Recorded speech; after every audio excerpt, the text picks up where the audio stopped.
सबको मेरा नमस्कार। मेरा नाम तालाबत्तुल भारती।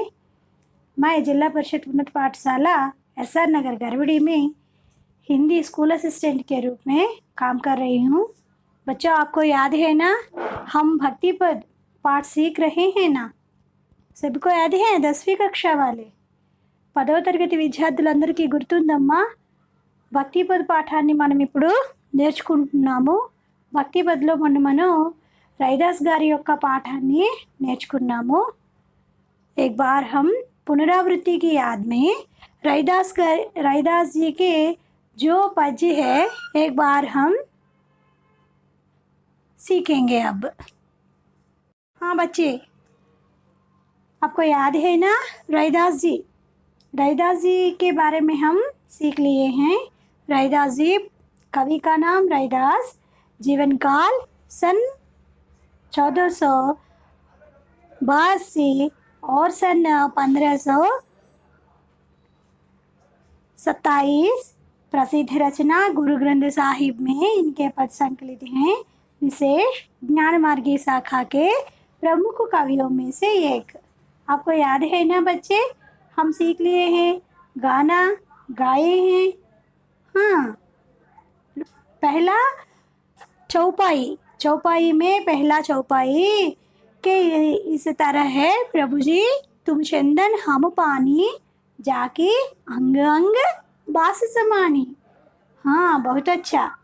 और तीसरा पंक्ति, प्रभु जी तुम घन बन हम मोरा, जैसे चितवही चंद्र चकोरा। और दूसरा चौपाई, प्रभु जी तुम मोती हम धागा, जैसे सोनही मिलत सुहागा। प्रभु जी तुम स्वामी हम दासा, ऐसी भक्ति करे रैदासा। हाँ, ये 2 चौपाई हम पिछले जो कक्षा है वहाँ सुन लिए हैं, है ना? अब हम सीखेंगे 40 पन्ने का जो अंश है कवयित्री मीराबाई के बारे में। आइए बच्चे, अब हम मीराबाई का परिचय, कवयित्री परिचय हम सुनेंगे और बाद में वो क्या कह रही है उनके पद में हम आज सीखेंगे। मीराबाई कवि परिचय। मीराबाई మనం ముందే అనుకున్నట్టు कृष्णोपासक कवयित्रियों में कृष्ण भक्ति शाखा की कवयित्री है। इसीलिए यहाँ इस तरह है कि मीराबाई कवि परिचय। कवयित्री मीराबाई, जीवन काल सन 1498 और सन 1573। प्रसिद्ध रचना मीराबाई पदावली। विशेष कृष्णोपासक कवयित्रियों में श्रेष्ठ माधुर्य भाव प्रयोग में पटु। కృష్ణుని పూజించిన ఉపాసకులలో మనం మీరాబాయిది మొదటి స్థానం అని చెప్తాము. ఇంకా మాధుర్య భావ ప్రయోగమే పటు. ఈమె మాధుర్య భావాన్ని ప్రయోగించడంలో చాలా గొప్ప కవయిత్రిగా పేరుగాంచారనమాట. ఓకేనమ్మా? సరే, అయితే ఇంక ఇప్పుడు మనం అక్కడ ఉన్నటువంటి పద్యాన్ని చూద్దాము.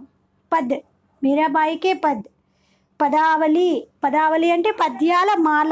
ఈ కవి పరిచయలో ఉన్న గ్రామరు ఒకసారి చూసుకుంటే మీరాబాయి పదావళి అంటే మీరాబాయి అంటే మనకి తెలుగులో సుమతి శతకం, వేమన శతకం అలా ఉంటాయి కదా, అలా ఇక్కడ మనకి మీరాబాయి గారి యొక్క పద్యాలతో నిండిన పుస్తకాన్ని మీరాబాయి పదావళి అన్న పేరుతో ఇవ్వటం జరిగింది. ఇంకా కృష్ణోపాసక్ ఒకసారి గమనించండి విద్యార్థులు. కృష్ణోపాసక్ సంధి విచ్చేది మనకి అవసరము. గుణసంధి అవుతుంది, కానీ సంధి పేరు రాయవసరం లేదు, కానీ దాన్ని విడదీయటం రాయాలి. కృష్ణోపాసక్ ఒకసారి గమనించండి.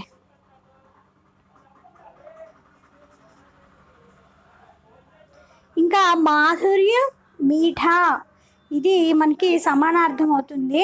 ఒకసారి గమనించుకోండి. ఇప్పుడు ఇంకా పాఠాన్ని ఒకసారి పద్యాన్ని మనం ఇలా పాడతాము, చూడండి. పాయోజీ మేతో राम रतन धन पायो, पायोजी में तो राम रतन धन पायो। वस्तु अमूलक दी मरे सद्गुरु कृपा कर अपनायो। पायो जी में तो राम रतन धन पायो।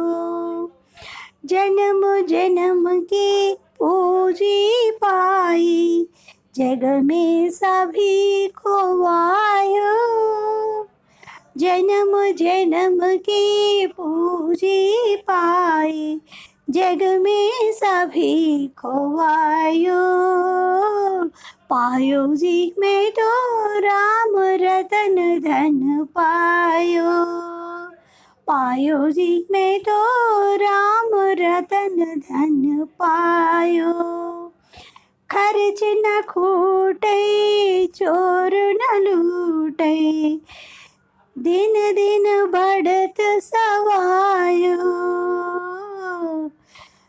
पायो जी में तो राम रतन धन पायो। सत की नाव खेवटिया सद्गुरु, सत की नाव खेवटिया सद्गुरु, भव सागर तर आयो। पायो जी मैं तो राम रतन धन पायो।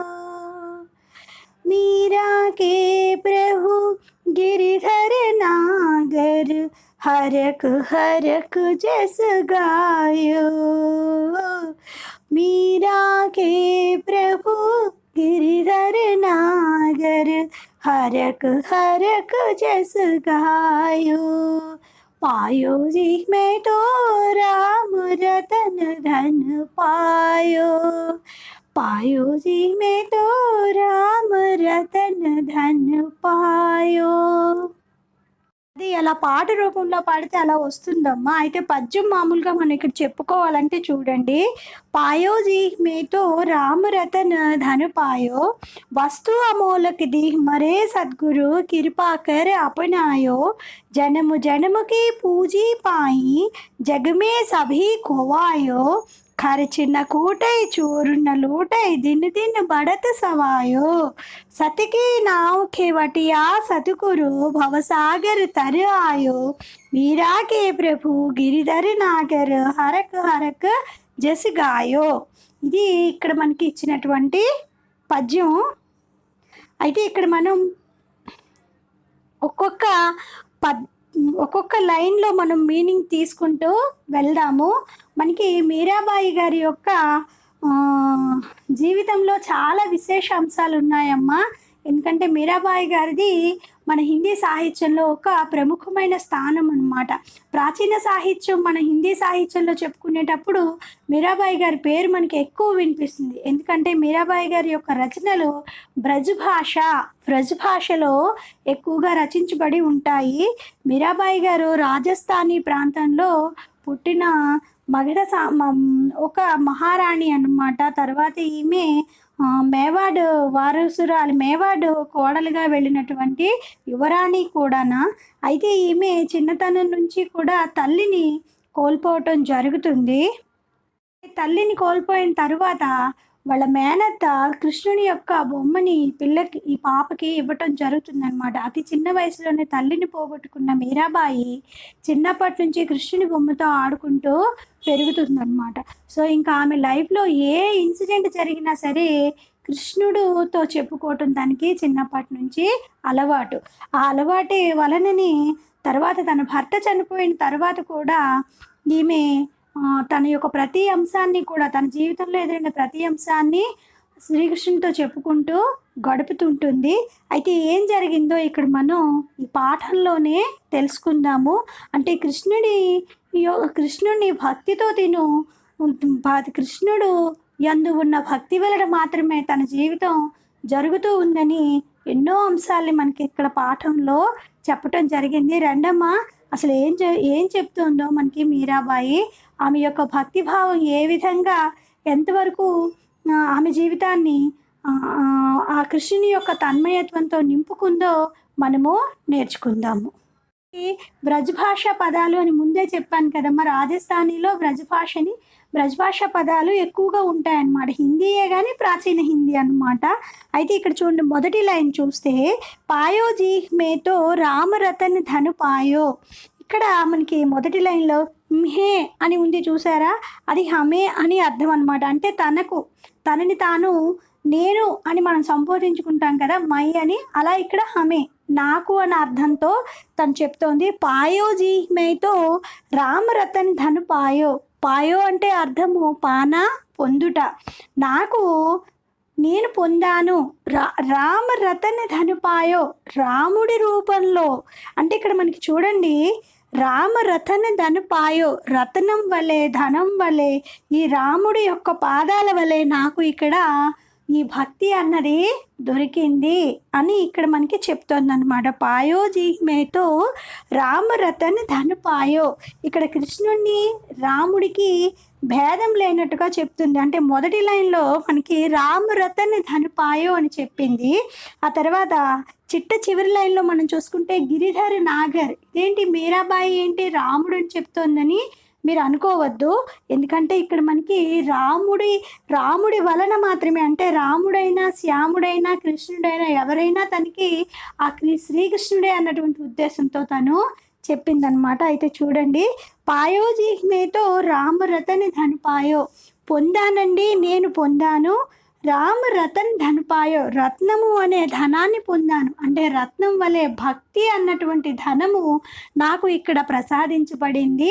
దానిని పొందటం వలన మాత్రమే నేను నా యొక్క జీవితాన్ని అనుభవిస్తున్నాను అని ఇక్కడ మనకి మీరాబాయి మొదటి లైన్లో చెప్పింది. చూస్తే వస్తు అమూలకిది మరే సద్గురు కిరిపాకర్ అపునాయో. నేను మీకు ముందే చెప్పాను కదా, మరే హమారే అని అర్థం అనమాట. అంటే నా యందు, నాకు, నా యొక్క అని అర్థము. వస్తువు అమూలకిది, వస్తువు. ఇక్కడ నాకు ఒక వస్తువు దొరికిందండి. ఏం వస్తువు? హమరే సద్గురు, నా యొక్క గురువు అయినటువంటి సత్ సు మంచి, గురు అధ్యాపక శిక్షక ఉపాధ్యాయ, నా యొక్క గురువైన శ్రీకృష్ణుడే కిరిపాకర్ అపునాయో, కృప దయ. ఆ శ్రీకృష్ణుడే నాకు దయతో నాకు ఈ భక్తి అన్న వస్తువుని ఇచ్చారు. అంటే రత్న రూపంలో, ధన రూపంలో ఏ వస్తువు దొరికిందంట మీరాబాయికి? భక్తి అన్న వస్తువే తనకి ఎనలేని ఎంతో విలువైన ధనము అని తను ఇక్కడ మనకి రెండో లైన్లో చెప్తుంది. ఏంటంటే హమరే సద్గురు, తన యొక్క గురువు అయినటువంటి ఆ కృష్ణుడే. అంటే తను తల్లిని చూసుకుంది. మొదట చిన్నతనంలో శ్రీకృష్ణునిలో తల్లిని చూసుకుంది. తర్వాత కాలంలో భర్త రూపంలో చూసుకుంది. భర్త కూడా చనిపోవటం జరుగుతుందమ్మా మీరాబాయికి. మా భర్త చనిపోయిన తర్వాత భర్త రూపంలో చూసుకుంటుంది. ఇక్కడేమో మనకి సద్గురు, ఉత్తమమైన గురువు రూపంలో తనకి ఆ శ్రీకృష్ణుడే భక్తిని ఉపదేశించాడు అని చెప్తోందన్నమాట.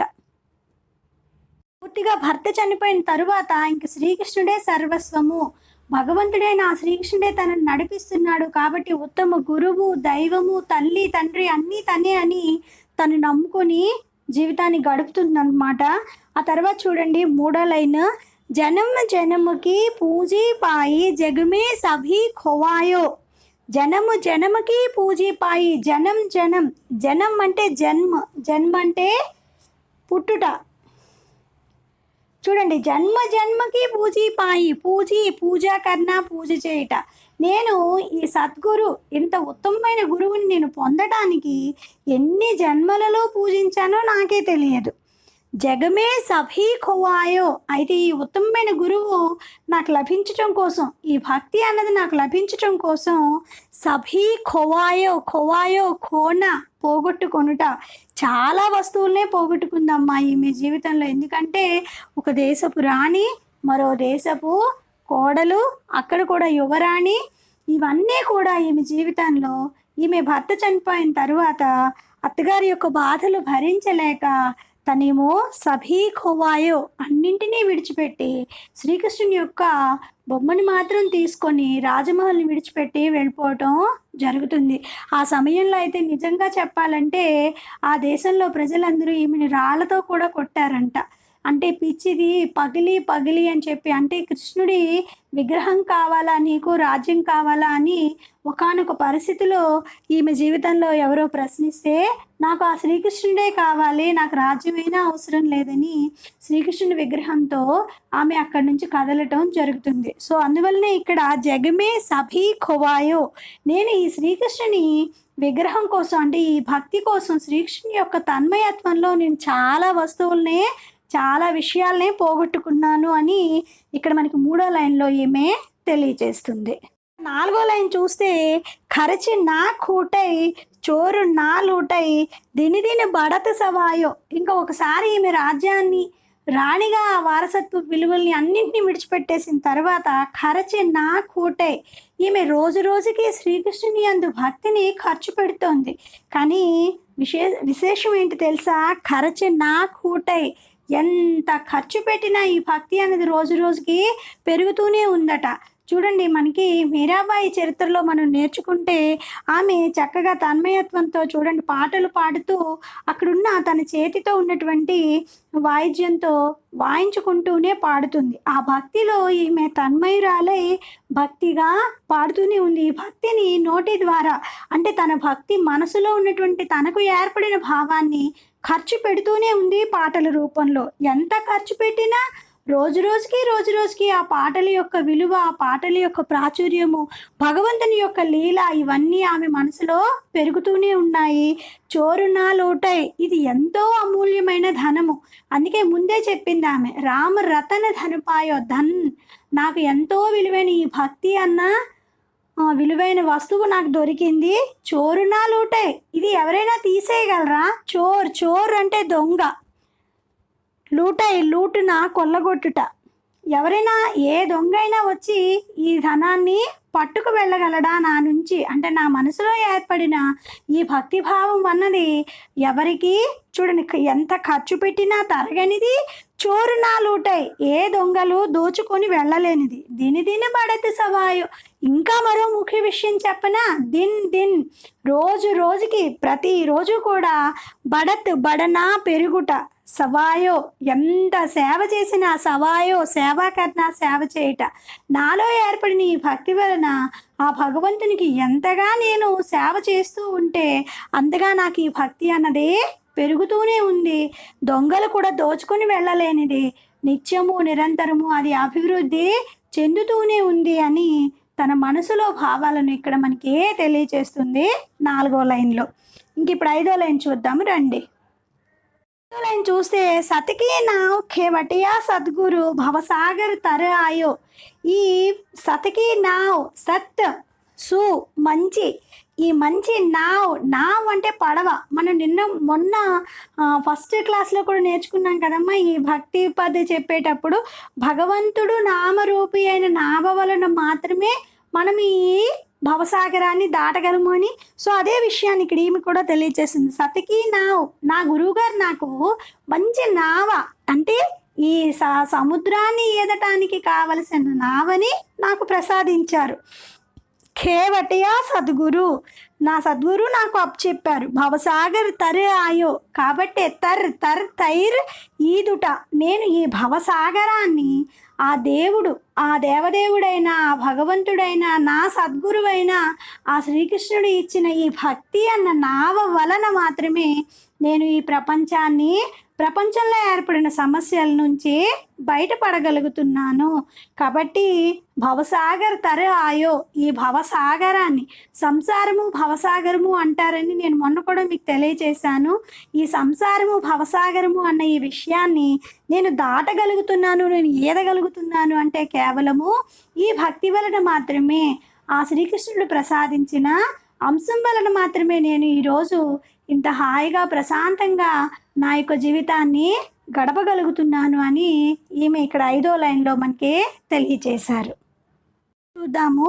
మీరాకే ప్రభు గిరిధరి నాగర్ హరక్ హరక్ జస్గాయో. ఇక్కడ చూడండి, మీరాకే ప్రభు, నాకు నా గురువు దైవము అన్నీ నాకు ఆ శ్రీకృష్ణుడే. మీరాకే ప్రభు, నా శ్రీకృష్ణుడే, ప్రభువైన ఆ శ్రీకృష్ణుడే నాకేమో గిరిధర్ నాగర్, గిరిధర్, ఆ గిరిధర్ గిరిని ధరించిన వాడు అయినటువంటి ఆ శ్రీకృష్ణుడే నాగర్, నన్ను ఉద్ధరించేవాడు. అంటే నేను ఈ భక్తితో ఇంత చక్కగా నా యొక్క పదాలని పద్యాలని పాడగలుగుతున్నానంటే ఆ శ్రీకృష్ణుని యొక్క దయ వలన మాత్రమే. హరక్ హరక్ జసగాయో ప్రతిదిన్, హరక్ హరక్ ప్రతిదిన్, ప్రతిరోజు ప్రతి నిమిషం జసగాయో ఈ శ్రీకృష్ణుని యొక్క అంశాలనే నేను పాడతాను. ఆయన భక్తితో నాకు ప్రసాదించిన జీవితాన్ని నేను పాడుతూ ఉంటాను అని మనకి ఇక్కడ మీరాబాయి గారు తెలియజేశారు 6వ లైన్లో. మీకు అర్థమైంది కదా, ఇది వ్రజభాష పదాలమ్మా, ఇవి ఇలాగే ఉంటాయి. అయితే ఇక్కడ మనం ఇచ్చిన అంశాల్లో అమూలక్, అమూల్య, విలువైన అని 2వ లైన్లోని పదం నేర్చుకోవాలి. ఇంకా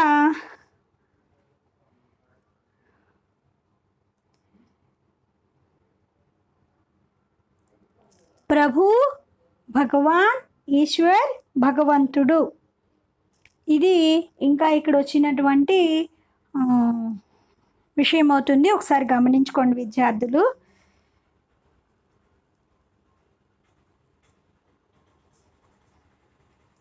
అయితే ఇంకా మనకి ఇక్కడ తత్సము తద్భవ్ అంటే తత్సం తద్భవ్, ఇవి మనకి తెలుగులో ప్రకృతి వికృతులు ఉంటాయి కదా, అలాంటివేనమ్మా సంస్కృత పదాలు.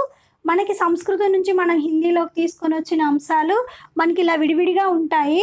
ఒకసారి చూసుకోండి, గమనించుకోండి. ఈ పద్యంలో కిరుప, కృప, తర్వాత జనం, జన్మ, ఖోవాయో, ఖోనా,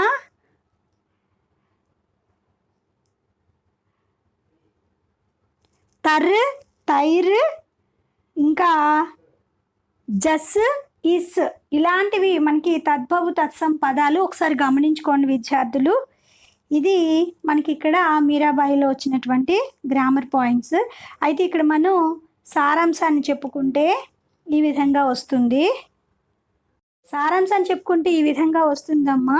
మీరాబాయి శ్రీకృష్ణ సే శ్రీకృష్ణ కి భక్తి మే మస్తు హోకర్ యహ్ కహతీ హై కి అని చెప్పి స్టార్ట్ చేసుకుని మనం ఈ విధంగా రాసుకుంటాం అన్నమాట. మీరాబాయి గారి యొక్క ఈమె చెప్పిన అంశాలన్నీ కూడా మనకి ఇక్కడ ఈ విధంగా వస్తాయి. ఒకసారి గమనించుకోండి విద్యార్థులు. భవసాగర్, భవసాగర్ అన్నది భవక సాగర్ తత్పురుష సమాసం అవుతుంది. అలాగే గిరిధర్, గిరిధర్ అన్నది బహువ్రీహి సమాసము, గిరికో ధారణ కరణేవాలా శ్రీకృష్ణ అని చెప్పి వస్తుంది. సో ఇది మనకి సమాసం అవుతుంది, బహువ్రీహి సమాసం అవుతుంది. ఒకసారి గమనించుకోండి అమ్మా. ఇక్కడ వచ్చిన ప్రశ్నలకి జవాబులు ఈ విధంగా వస్తాయి. ఒకసారి శ్రీకృష్ణుకే ప్రతి మీరాబాయికి భక్తి కైసీ హే, శ్రీకృష్ణుని యందు మీరాబాయి యొక్క భక్తి ఏ విధంగా ఉంటుంది అంటే మనం ఇక్కడ వచ్చినటువంటి మనం ఇప్పుడు చెప్పుకున్న అంశాన్ని మళ్ళీ మనం ఇక్కడ సమాధాన రూపంలో రాయవలసి ఉంటుంది. ఇది మనకి 4 మార్కుల ప్రశ్నకి మీరాబాయి గారి యొక్క కవి పరిచయం అవసరము. ఇంకా ఈ సారాంశం ఏమో 10 మార్కులకి చాలా చాలా అవసరము. మనకి పద్యభాగ సారాంశాల్లో అడగటం జరుగుతుంది. కాబట్టి విద్యార్థులందరూ నేర్చుకోండి బాగా.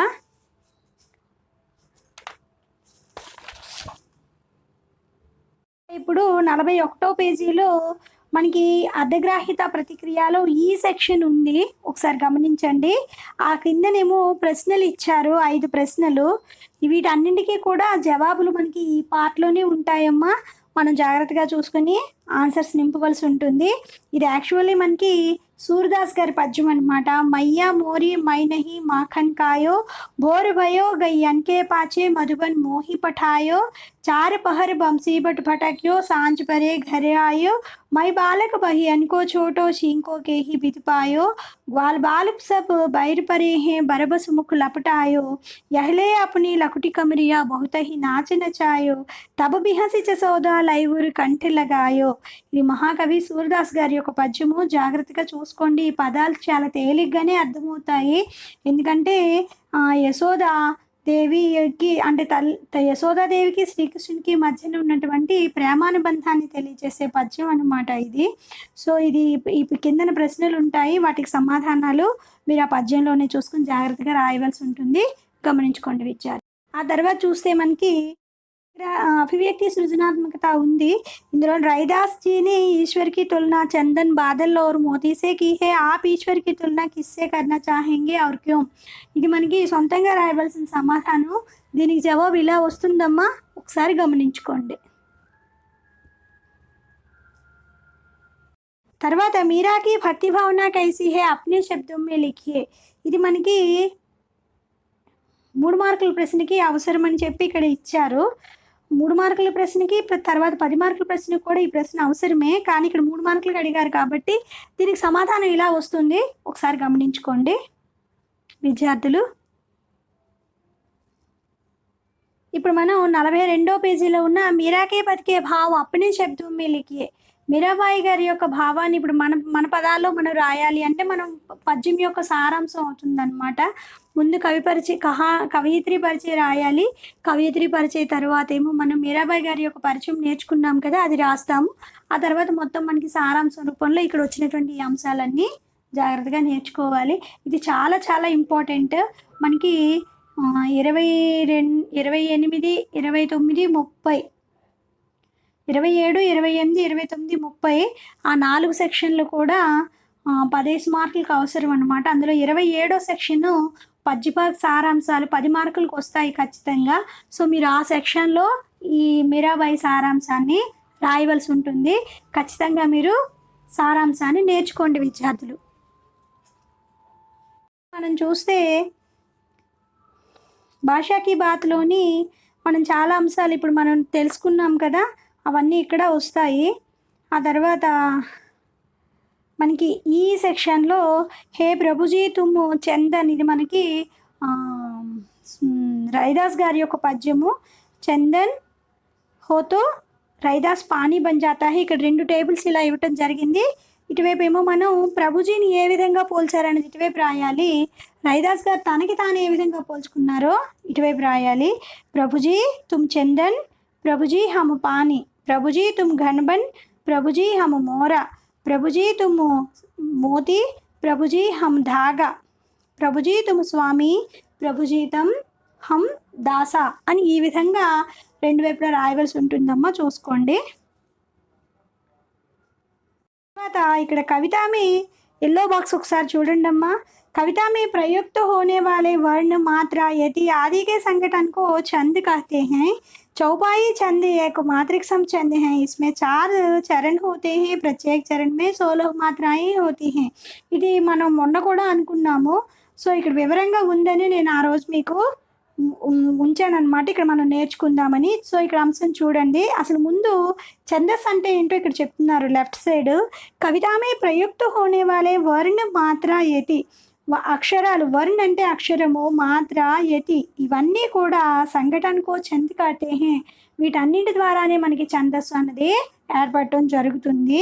ప్రత్యేక చరణం అయితే చౌపాయి ఛంద్ ఏక్ మాత్రికసం ఛంద్ హే. చౌపాయి అన్నది ఛందస్సులో ఒక రకమైన పద్ధతి.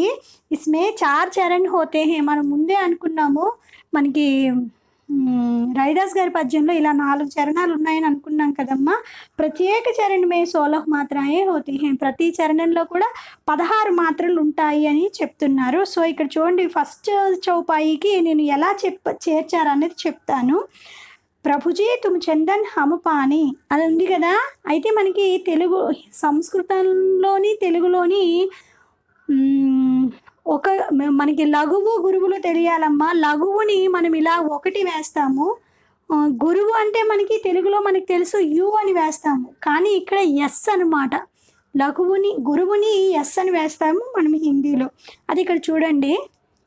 అయితే ప్రభుజీ తుమ్ చందన్ అన్న పద్యంలో ప్రభుజీ మనకి తెలుగులో ఏ విధంగా అయితే సంయుక్తాక్షరాలకి ద్విత్వాక్షరాలకి ఏ విధంగా రూల్స్ ఉంటాయో ఆ విధమైన రూల్స్ ఇక్కడ మనకి హిందీలో కూడా ఉంటాయి. అయితే ఇక్కడ మనకి ప్రభుజీ జీ జీ అన్నది గురువు అవుతుంది. తర్వాత తుమ్ లఘువులు 2 వస్తాయి. చందన్ చుక్కతో ఉంది కాబట్టి అంటే చమ్ అన్నది అది గురువు అవుతుంది. దా నా అవి 2 లఘువులు అవుతాయి. హమ్ హా అన్నది లఘువు, మా అన్నది కూడా లఘువు అవుతుంది. పానీ ఆ మాత్ర వచ్చింది కాబట్టి, ఈ మాత్ర వచ్చింది కాబట్టి పానీ అన్నది గురువులు అవుతాయి, అంటే దీర్ఘాలు గురువులు అవుతాయి కాబట్టి. సో ఈ విధంగా మనకి ఇక్కడ మనం కౌంట్ చేసుకుంటే ప్రభుజీ 4 మాత్రలు, తుమ్ 2 మాత్రలు, చందన్ మళ్ళీ 4, హమ్ అన్నది 2, పానీ అన్నది 4. సో ఈ విధంగా మొత్తం కలిపితే 4 2 6 4 10 2 12, ఈ చివరి 4తో 16, మొత్తం ఈ విధంగా 16 మాత్రలు వస్తాయన్నమాట విద్యార్థులు. మొత్తం ఇక్కడ పద్యం అంతటికి ఇవ్వటం జరిగింది, మీకు ఫస్ట్ చౌపాయికి ఒకసారి గమనించుకోండి.